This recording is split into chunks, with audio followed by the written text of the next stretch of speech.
Imagine being able to transform into 1,000 different faces.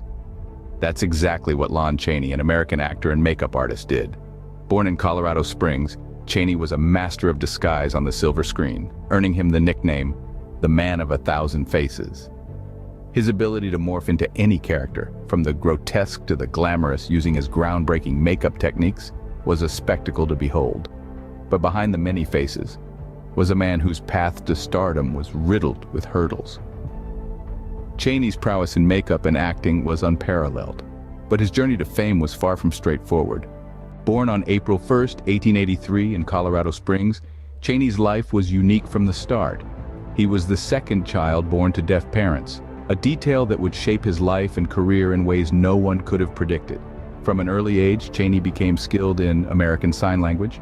This early exposure to a world without sound, to a silent form of communication, was of profound influence in his later life. His parents' deafness meant that Chaney grew up in an environment where he learned to express himself primarily through gestures and facial expressions. This early training in nonverbal communication would later become his signature style on the silent film screen. It was his ability to transform himself to become the character he was playing that earned him the nickname, the Man of 1,000 Faces.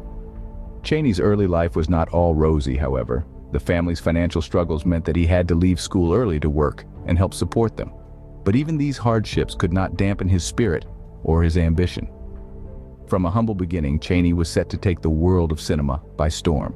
Chaney's foray into the world of performance began on stage, but it was the silver screen that catapulted him to fame. The year was 1902 when he first stepped onto the theatrical stage. It was there he met his first wife, Cleva Creighton, a talented singer. Together they welcomed a son into the world, a new chapter in their lives.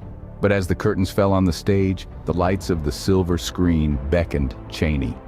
In 1912, he began his venture into the film industry. Universal Studios became his new playground, a place where he could explore the depths of his talent. Chaney graced the studio with his presence, his character roles becoming an integral part of the Universal family. His performances were versatile and powerful, each character brought to life with a unique touch. His talent with makeup was unparalleled, earning him the nickname, the Man of 1,000 Faces. He was a master of transformation, a chameleon who could slip into any role with ease. This was a time when actors were expected to apply their own makeup, and Chaney's skills gave him a competitive edge. He created iconic characters, grotesque yet sympathetic characters that would forever mark the history of cinema. Despite his success on the silver screen, Chaney's life was not without its share of struggles. His personal life was marred with difficulties, a stark contrast to the characters he portrayed on screen. His relationship with Cleva was turbulent, eventually leading to a suicide attempt by his wife. This incident marked a dark period in Chaney's life, a period that would push him further into the world of cinema. Despite his success, Chaney's life was not without its share of struggles. Every path to success has its hurdles, and Chaney's was no exception. Life wasn't always kind to this Man of 1,000 Faces.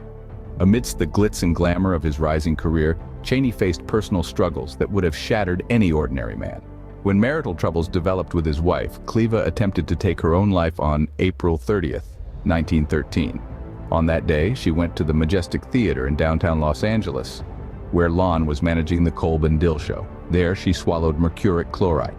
While the suicide attempt failed, it ruined Cleva's singing career.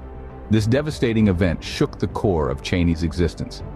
The ensuing scandal and divorce forced Chaney out of the theater and into films. Chaney was not one to be easily defeated. He poured his heartache into his work, using it as a fuel to drive his passion for acting. He entered the film industry, working for Universal Studios from 1912 to 1917. However, his journey in the film industry was not smooth sailing. After leaving Universal, Chaney struggled as a character actor, finding it difficult to secure significant roles that could showcase his talent. In the midst of these struggles, Chaney found love once again. He married Hazel Hastings in 1915, and together they navigated the tumultuous waters of Chaney's career. With Hazel by his side, Chaney found the strength and resolve to keep pushing forward. His perseverance finally paid off in 1919 with his breakthrough performance in The Miracle Man. This role catapulted Chaney into the limelight, marking the beginning of a new era in his career. His makeup skills, combined with his exceptional acting, created unforgettable characters that captivated audiences worldwide. But Chaney was not just about creating grotesque figures. He sought to elicit sympathy and pathos in viewers. Behind the masks and the makeup, Chaney wanted to show the human side of his characters, their struggles and their triumphs, much like his own.